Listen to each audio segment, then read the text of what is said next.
one thing I hate with guys too, is because they're always like, why are you so crazy? Like, dude, this girl crazy. And it's like, nigga, you know why I'm crazy. Hey y'all, it's your girl SarahElizabeth, and I am back today with another video. I just want to remind y'all to go check out my other videos. I did a get to know me tag in the Pretty Little Things try on haul, so make sure y'all go check those out. I will leave the links in the description bars. And I also want to just thank y'all for supporting me. I saw a lot of y'all kind messages. I saw a lot of y'all subscribed, and I just want to let you know that I'm very grateful for everything that y'all have. You're basically like your words, your love and support. And it means a lot to me, like you just don't know. And I love y'all. And then also I want to thank or give a big shout out to Kaylin for giving me the likes. Y'all know my last video I told y'all that I was gonna wait to get likes until I moved into my new apartment, but she ended up blessing me with 2 umbrella lights. So I really want to thank her. I can't talk. I can't fucking talk. But I really want to thank her for that. That was a big blessing. And so yeah, so if y'all are ready to get into the video, stay tuned. Okay. So basically today I want to do a small book review on the book The Wait, which is one of my favorites. I actually love it. It's one of my favorite self-help books. And I was in Barnes & Noble one time and I actually seen it laying down, and I never put any thought behind the book because I never watched any of the interviews. I knew about their story, but it wasn't something that I was directly into. But I just saw it laying down, and then I picked it up and I actually purchased the book, and I started reading the book, and I fell in love with this book. Yeah, so basically this book is about Devon Franklin and Megan Good, who are a Hollywood celebrity couple. And basically their journey on celibacy and waiting for marriage to have sex. And what's really unique about this book is because they take it from both of their perspectives, and then they also shifted into when they actually met and their journey, therefore, then on with each other. So one thing that I really like about this book is Megan Good's part. I think like a lot of times, especially since I grew up under Megan Good, a lot of boys just always be like, oh my god, Megan Good, she's so fine, you know, and she's very like seductive, and a lot of the movies I've seen her in, she's very like sexy. She's definitely a woman that if you see her, you're like, okay, she's very attractive. So for her to be like this serious, I think was so like amazing, and I think it helped a lot of people understand who Megan really was in her love life, because honestly I really never knew. Like, she's basically like an actress, and that's all I really know her from, but I think that it helped give like insight on like her love life and basically like just her testimony to being celibate, and I really enjoyed that part.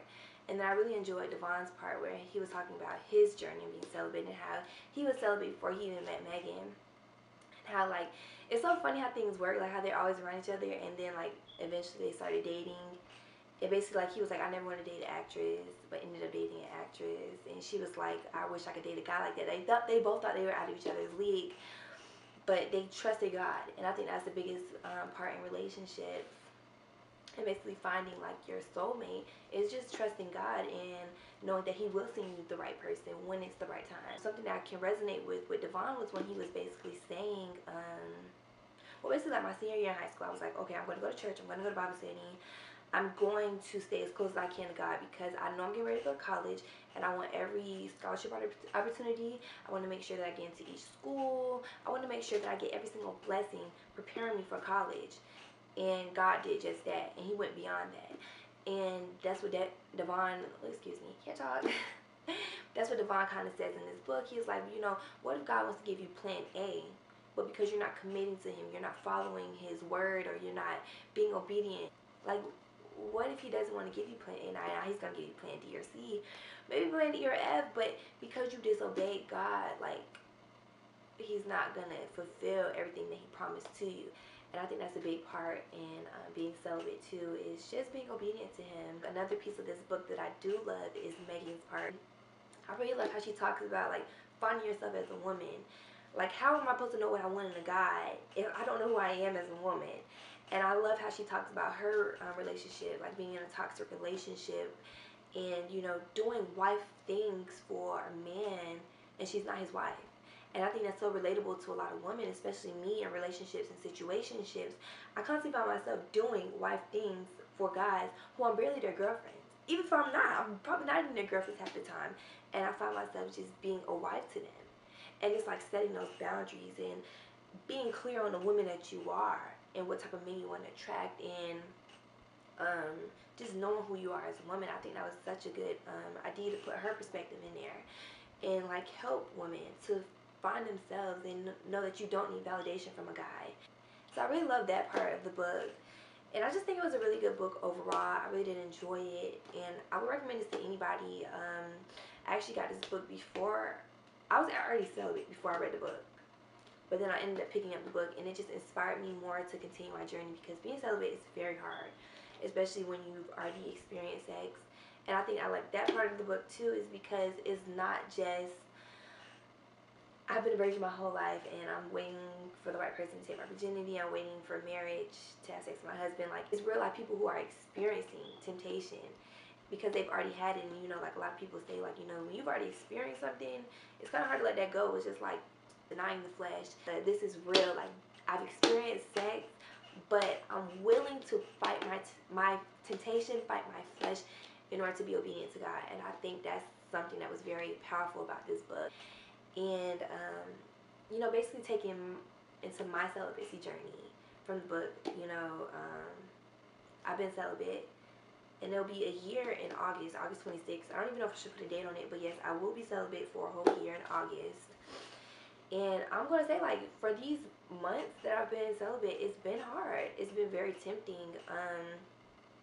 And it's a journey, and that's why I want to share it with people, because I don't want it to just be like me posting, oh, I've been 5 years celibate and nobody knows. Like, I want people to know that I'm literally on a celibacy journey, and I feel like it's just only right to share with people and have people be able to like see from the outside in, like, really like what I'm going through, like, or be inspired by me. Like, it's okay, like, you can do it. If I can do it, you can do it. But I do want to, like, you know, be an inspiration to people. So my celibacy journey, like I said, it's been very hard.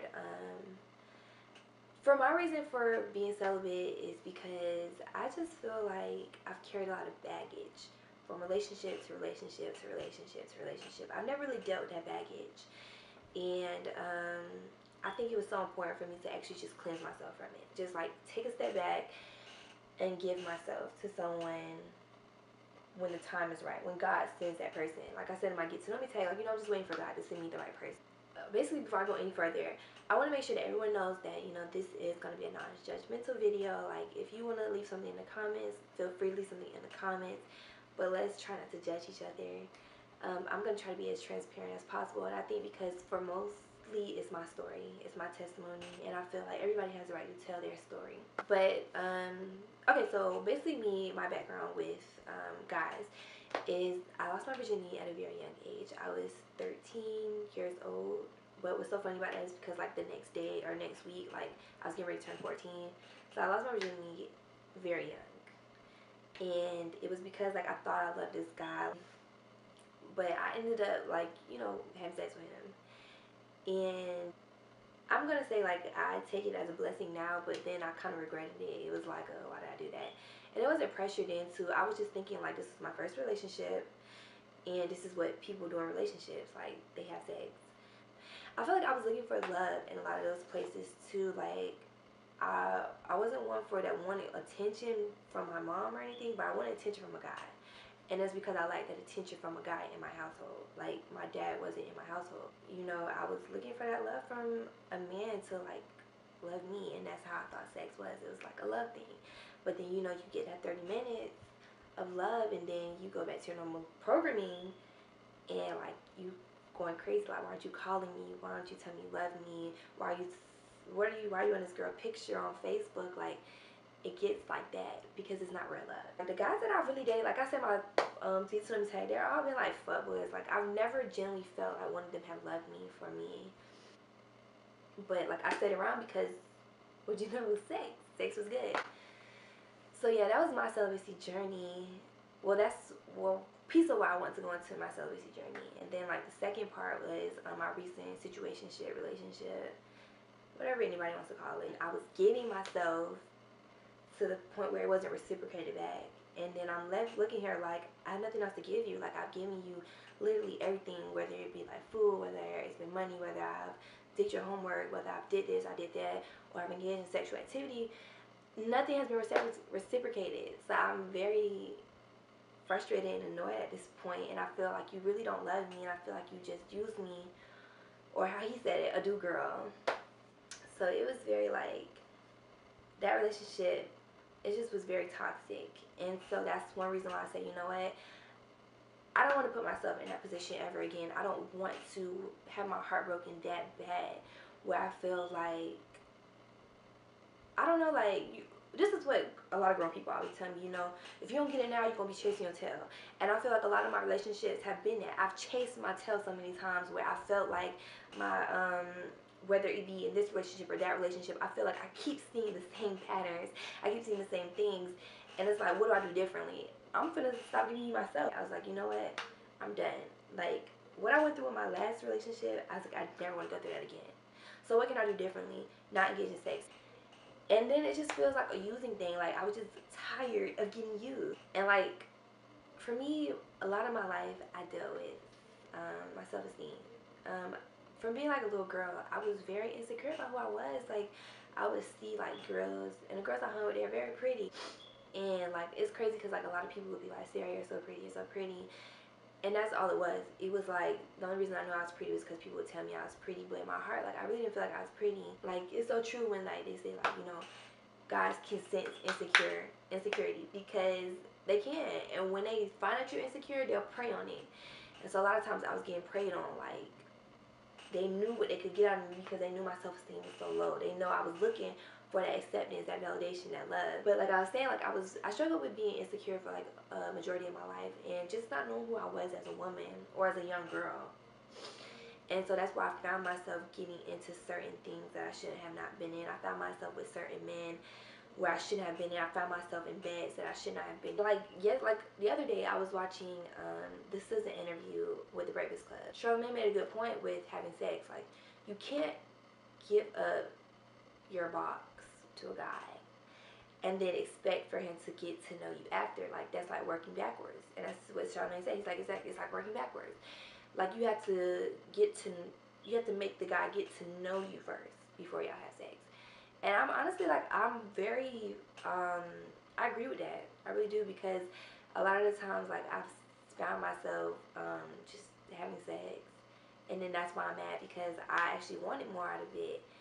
But that's not how it works sometimes. Like, he got what he wanted about you. It's like I didn't make him work for it, basically. I came to available, I didn't make him work for it, and now he's on to the next girl. A big part of my celibacy journey is just getting rid of that baggage, getting out of these toxic relationships, just healing from that. For me, it's just been like getting to know who I am, and just generally focusing on Sarah and who Sarah is, and what Sarah wants and what Sarah doesn't want. And that's just what you know, the whole celibacy journey is about for me. It's just finding who I am and not seeking that validation from guys, and being secure in who Sarah is. And I could definitely do like a video on like self-esteem and like finding yourself and how to deal with self-esteem. If y'all want, like, I actually want this video to low-key kind of like linger into like the my segment that I want to do, which is like Ayana Vincent, because if you know me, I'm obsessed with her. But it's like Sarah Fixed My Life, and it's just basically like girl talk, where you basically send in like your story, and I just basically give you advice, like as a big sister or as a mentor, or as like a mother figure if you need a motherly figure. I'm only 20 years old. But if y'all want that, like, y'all know, just I'm gonna leave the email in the description bar, so y'all could just email y'all stories and I'll read them on here, and we can, like, you know, get that popping. But as far as that goes, like, that's really my celibacy journey so far. I hope to keep y'all updated on it. I'm praying that, like, I don't cave in, I don't give in, I'm not tempted. I'm learning to really deny my flesh as much as I can. But I do want to, you know, continue to update y'all on this.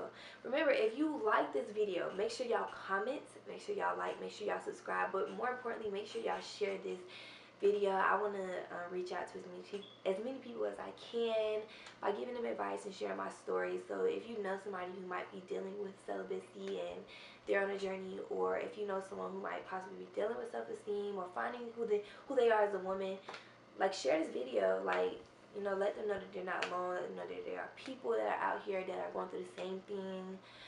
Recommend them to my channel, because there's going to be a lot of things. Like, I want everybody to know this channel is going to get very real. It's going to get real fast. So remember to follow me on Snapchat and Instagram. That will be at the end of this video. And make sure to comment, like, and subscribe if you like this video. If y'all have any suggestions that y'all want to see on my next video, please let me know.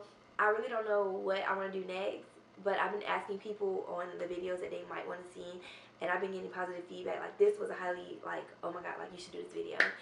So this is why I did this video. But if you have any suggestions, please leave them in the comments below. The SarahXFM, email them to me, write them to me on Snapchat, Instagram.